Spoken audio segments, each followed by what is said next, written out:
Within the framework of our mind and the experience of our vital existence, we are inculcated in the belief that everything is subject to duality, good and bad, happy and unhappy, light and dark. We cannot generally conceive of an existence that is not subject to these pairs of opposites. We believe that we cannot appreciate happiness without the experience of sadness, or that we cannot truly gain any measure of knowledge without a corresponding experience of ignorance, or that light cannot be valued unless we have gone through darkness. We experience our lives as a series of alternations between these states and believe there cannot be any other way.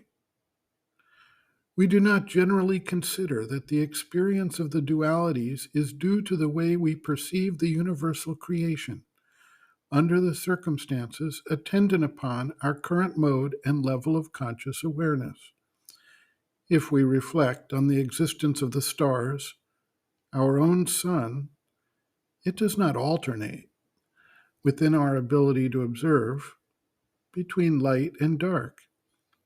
There is no on-off switch there. It generates continuous light. It is the framework of life on this plane and our limitation that creates the duality of light with darkness.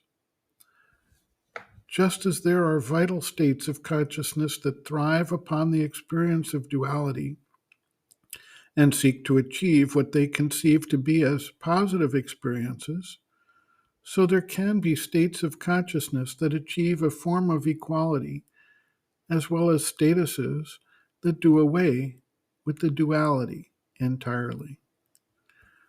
When consciousness is one and universal, when all awareness is quantum entangled to such a degree that it experiences the entire manifestation as unified and carrying out the intention of the creation, there can come about a status in which all is known, the one and the many, and the relativistic conclusions about good and bad, happy and unhappy, darkness and light lose all meaning.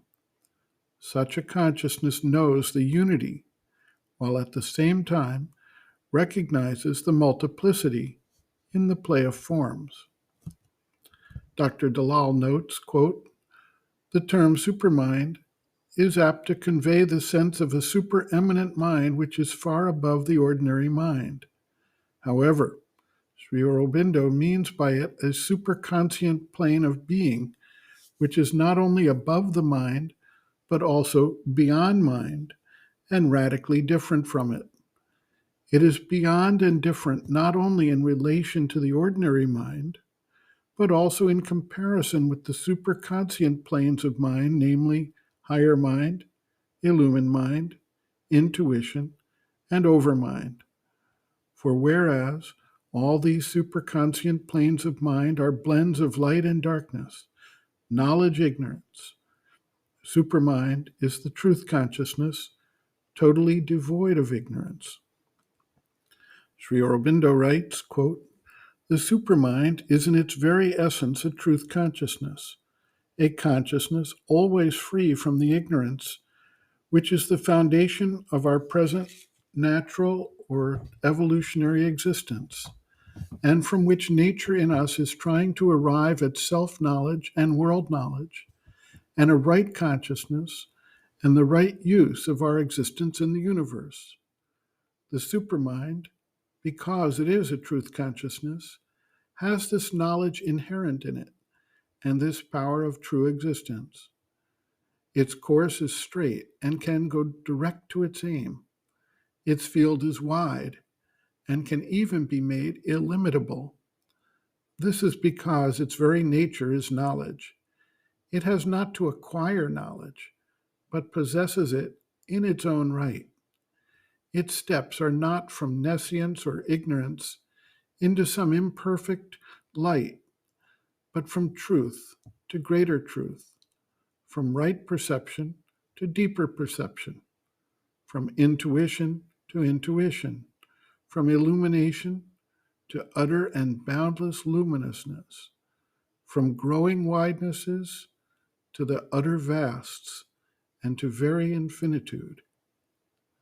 On its summits, it possesses the divine omniscience and omnipotence, but even in an evolutionary movement of its own graded self manifestation, by which it would eventually reveal its own highest heights, it must be, in its very nature, essentially free from ignorance and error.